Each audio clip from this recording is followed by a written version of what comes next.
तो नमस्कार दोस्तों, आज की वीडियो के अंदर हम BPSC 105 का 9 चैप्टर स्टार्ट करेंगे। तो चलिए इसकी शुरुआत करते हैं। तो इसका जो हमारा फर्स्ट हम आज 9 चैप्टर की शुरुआत करेंगे, 9.3 है। तो आइए इसके बारे में जानते हैं क्योंकि ये पेपर के लिए इम्पोर्टेंट है। तो चलिए शुरू करते हैं। तो पहला चरण था ना, ये चार्ज के अंदर 4 चरण बताए गए हैं। वो किसके द्वारा बताए गए हैं? प्रोफेसर मेयर के द्वारा, मेयर ग्रांट के द्वारा बताए गए हैं हमें। ठीक है, आपको उनका नाम याद रखना है।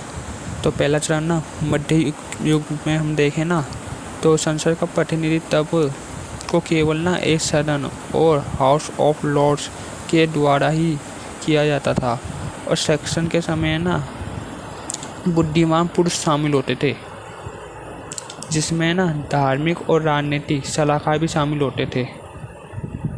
13वीं शताब्दी में ना कॉमर्स को निर्मित किया गया और उसके बारे में देखा गया, क्योंकि महंगे युद्ध न केवल लॉर्ड्स से बल्कि देश के स्वतंत्र जनों से भी विस्तार तौर पर भारी कर संग्रह किया रहा है। यानी कि युद्ध ने ना देशों की स्वतंत्रता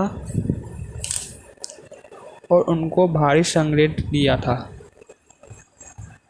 उस दौरान, जब ये बात है 1215 के आसपास की। तो संघीय परिषद अब तीन इसके प्रमुख गुट हैं। पहला है पादरी, दूसरा है तलुकेदार और तीसरा है अमजानो। ठीक है, ये इसका पहला चरण था। ये कब शुरू होता है? ये 1215 में शुरू होता है। और जो इसका दूसरा चरण है, आइए उसके बारे में जानते हैं। तो दूसरा चरण ना वो 1485 में शुरू होता है और ये 17वीं शताब्दी तक रहता है। तो इसमें ना क्या होता है, इसमें राजाओं और सांसद में ना सर्वप्रभु सत्ता को लेकर ना संघर्ष बना रहता है, जहाँ राजा है ना राजसी शासन के आधार पर दो देते थे, यानी कि देवीय शासन के आधार पर। लेकिन जो संसद था ना वो उसको अस्वीकार करता था। 1628 में अधिकारों की याचिका चार्ल्स प्रथम द्वारा हस्ताक्षर किए गए थे, लेकिन इसका है ना कोई पालन नहीं किया गया था। बाद में उन्होंने संसद को ना भंग कर दिया और फिर इसके बाद क्या हुआ, इसके बाद गृह युद्ध छिड़ गया। ये कब की बात है? 1485 की। दूसरा चरण है। गृह युद्ध ना हमेशा की तरह है ना बहुत सही नहीं था, बेकार, बहुत हानिकारक रहा था, जिसमें ना संसद के कानूनी और सर्वप्रभुत्व अधिकारों की स्थापना की गई। कार्यपालिका और सरकार के संसदीय को अधिकार दिए गए और सरकार को वित्त और कराधानों के मामलों को मंजूरी देने के लिए अधिकारों को एकमात्र स्वामिक माना गया। अब इसके तीसरे चरण पे आते हैं। ये दूसरे चरण का थर्ड पॉइंट है। ये इसका तीसरा चरण है। तो इसमें क्या होता है, इसमें ना अब ना आधुनिक युग शुरू हो गया है, औद्योगिक क्रांति तक रहता है। अब इसमें क्या होगा, इसमें ना ब्रिटेन में संसदीय प्रणाली की कुछ प्रथाएं शुरुआत, जैसे कि ना पार्टी प्रणाली, मंत्री स्तरीय जिम्मेदारी का सिद्धांत, कैबिनेट प्रणाली, संसदीय बहसों की सार्वजनिक रिपोर्टिंग आदि। ये क्या होता है? ये तीसरा चरण है। इनके नाम है, आपको 4-5 इसके नाम याद कर लेना। ये कब तक रहता है? 1688 से लेकर 1832 के मध्य तक। आइए इसे चौथे चरण पे आते हैं। चौथे चरण से ऊपर ना कुछ हमको डेफिनेशन दी गई हैं, जैसे कि ना ब्रिटेन की संसद है ना रानी के द्वारा है ना सर्वोच्च घोषित की जाएगी है कि इसमें ना क्वीन बहुत महत्वपूर्ण मानी जाती हैं और इसमें प्रधानमंत्री भी होता है, लेकिन क्वीन बहुत महत्वपूर्ण मानी जाती है क्योंकि ना ब्रिटेन में राजतंत्र भी है, क्योंकि वहाँ पहले राजा का शासन था।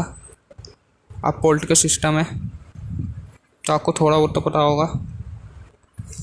तो आइए इसे चौथे चरण पे आते हैं। तो इसका चौथा चरण ना 1832 के बाद से ना शुरुआत होता है, जिसमें ना कार्यपालिका और विधायपालिका के बीच में ना उनको संबंध देखने को मिलते हैं। इनमें ब्रिटिश की कानूनी और उसकी स्थापना के बारे में जानने को मिलता है, जो ब्रिटेन की संसद द्वारा किया जाता है। ब्रिटिश मतदानों में सुधार के अधिनियम 1832 की शुरुआत की जाती है। महिलाओं को भी वोट देने के अधिकार दिए जाते हैं और ये प्रक्रिया बहुत लंबे समय तक चलती है। ब्रिटिश की संसद में ना उत्तरी आइलैंड्स, स्कॉटिश, वेल्स के क्षेत्र आते हैं जो कि महत्वपूर्ण जो कि एक यूनाइटेड किंगडम की स्थापना करते हैं। ब्रिटिश की संसद ना बहुत सारे कार्य कर सकती है। वो कानून बना भी सकती है और किसी को भी रद्द करवा सकती है। ब्रिटेन का जो संविधान है ना वो लिखित नहीं है, वो है ना लिखा ही नहीं गया है, बल्कि वो कल्पनाओं में है। जहाँ हमारा भारत का संविधान लिखित है, लेकिन जो ब्रिटेन है वो नहीं, संविधान उसका लिखित नहीं है।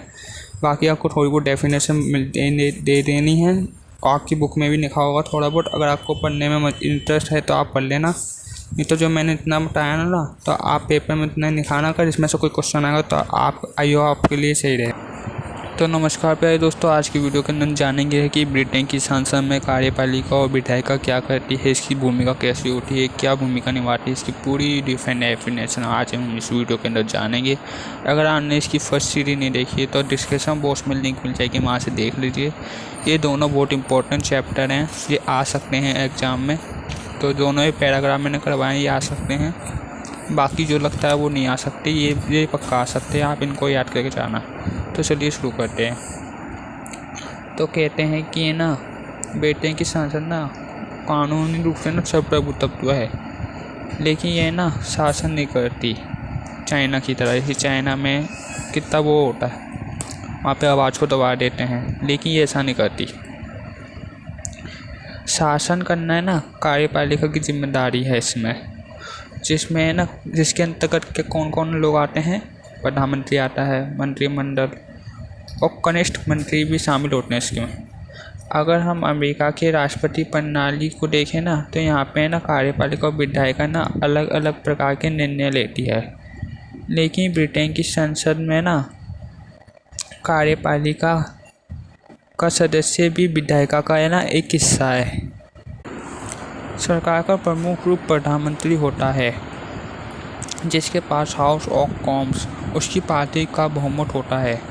उन्हें कानून बनाने और नीतियों को बनाने और एजेंडा को तैयार करने का अधिकार प्राप्त होता है। लेकिन दोस्तों, मंत्री की नियुक्ति का जो समय होता है ना तो उसका संसदीय चुनाव कराने के लिए ना राजशाही से अनुरोध की आवश्यकता होती है, क्योंकि ब्रिटेन में राजतंत्र है। प्रधानमंत्री को कॉमन्स का सदस्य होना चाहिए और उन्हें एक कैबिनेट के माध्यम से शासन करना चाहिए, जैसे अमेरिकी प्रणाली के विपरीत विधायिका से प्राप्त होता है। कैबिनेट सरकार की नीतियों को आकार और प्रत्यक्ष रूप से दिखाई देती है। हालांकि प्रधानमंत्री एक मजबूत व्यक्ति मंत्रिमंडल के माध्यम से शासन को कम या नियंत्रित किया जा सकता है। सरकार को नीतियों लागू करना, भलाई करना और व्यक्ति को रूप से सहमत ना हो, यदि व्यक्ति मूल रूप से सहमत ना हो तो उन नीतियों को सफलता और विफलता से उनकी सही से जिम्मेदारी निभाना और उनको सही तरीके से प्रकाशित करना। सैद्धांतिक रूप से देखें तो कार्यपालिका विधायिका अधीनस्थ होती है। उदाहरण के रूप में समझें तो सरकार को इस्तीफा देना पड़ता है। किसके द्वारा? संवैधानिक परंपरा है कि सरकार को इस्तीफा देना पड़ता है यदि यह हाउस ऑफ कॉमन्स में अविश्वास प्रस्ताव के माध्यम से हार जाती है। एक तरह से यह संसदीय सर्वोच्चत्व को हमें दिखाता है, क्योंकि बहुमत वाली पार्टी न केवल विधायकों को पारित करने में बल्कि उनके क्रियान्वयन में भी बहुत महत्वपूर्ण भूमिका निभाती है। इसके विपरीत हमें क्या देखने को मिलता है? इसके विपरीत हमें हाउस ऑफ कॉमन्स में first post the post system देखने को मिलता है और उसको निर्वाचित किया जाता है, जिसके माध्यम से विधायक की शक्तियों में काफ़ी कमी आती है और निर्वाचन क्षेत्रों में वोट डालने के 50% से अधिक हो। यदि ये निर्वाचन क्षेत्र है वहाँ पे वोट डालने का जो क्षेत्र है ना वो 50% से अधिक होना चाहिए। अब आगे जानते हैं कि ब्रिटिश की संसद में ना कार्यपालिका के प्रभु तत्वों की आलोचना की जाती है। ब्रिटिश की संसद में ना कार्यपालिका की क्या आलोचना की जाती है, इसके वर्चस्व की।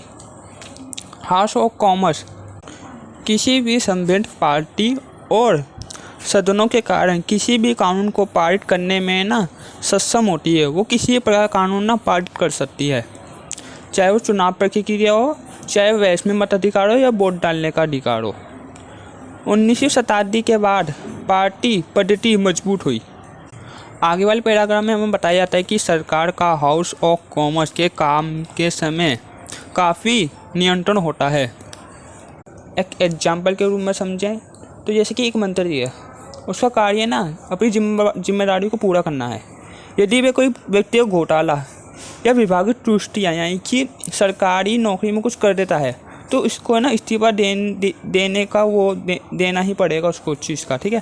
साथ समय के साथ ना संसद में ना बहस होती है, प्रश्नकाल होते हैं, संसदीय समिति आदि सरकार द्वारा इस पर जवाबदेही की कार्रवाई की जाती है। आगे हमें बताया जाता है कि इसका नेता छाया मंत्रिमंडल, जिसे शैडो कैबिनेट के नाम से भी जाना जाता है, वह प्रधानमंत्री के सामने बैठा होता है और उनके समक्ष कहा जाता है कि सरकार अपने समकक्षों को चुनौती देने के लिए जिम्मेदार है और वह बेटावारी पदों पर है। तो दोस्तों अब हम आगे जानते हैं सामान्य कानून और न्यायपालिका, ठीक है। तो देखिए दोस्तों, ब्रिटेन और यहाँ पे भारत को उदाहरण लिया जाएगा, ठीक है, तो आपको अच्छी तरीके से समझ में आएगा। किताब की डेफिनेशन जाने तो इसमें बहुत मुश्किल वर्ड हैं तो समझ में नहीं आएगा, लेकिन शॉर्ट में आपको बताऊंगा तो इसके बारे में जानते हैं। देखिए, संसद अपना कानून बनाती है, ठीक है, वो उसको पारित भी कर देती है, ठीक है। तो जैसे कि इंडिया का देखें, ये जैसे कि इंडिया में देखें हम तो है ना, संसद कानून बनाएगी और उसको पारित भी कर देगी, ठीक है। लेकिन जो हमारी न्यायपालिका है ना, वो चाहे ना उसको रद्द करवा सकती है, उसको देखेगी ना कि इसमें कुछ हमारे मौलिक अधिकार का उल्लंघन हो रहा है इस कानून के अंतर्गत, तो वो क्या करेगी, उसको रद्द कर देगी कानून को हमारे भारत देश में, ठीक है।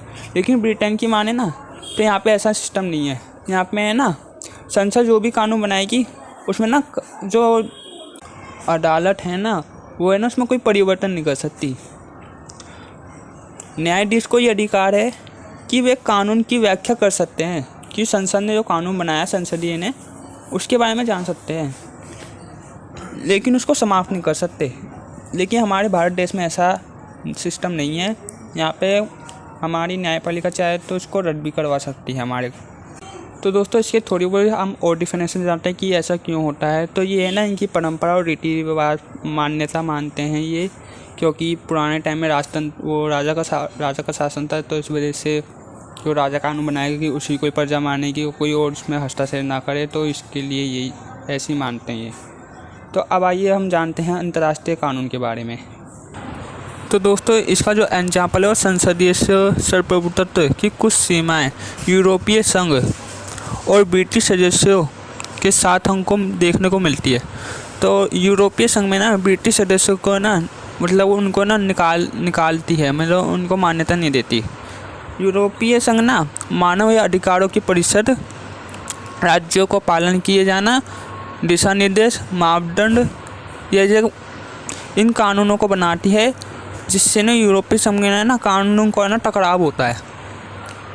यूरोपीय संघ के सदस्यों ने ना ब्रिटिश अदालतों को ब्रिटिश कानून को ख़त्म करने में सक्षम बनाया है। जो ब्रिटिश अदालत है ना, वो ब्रिटिश कानून को ख़त्म करने में सक्षम है।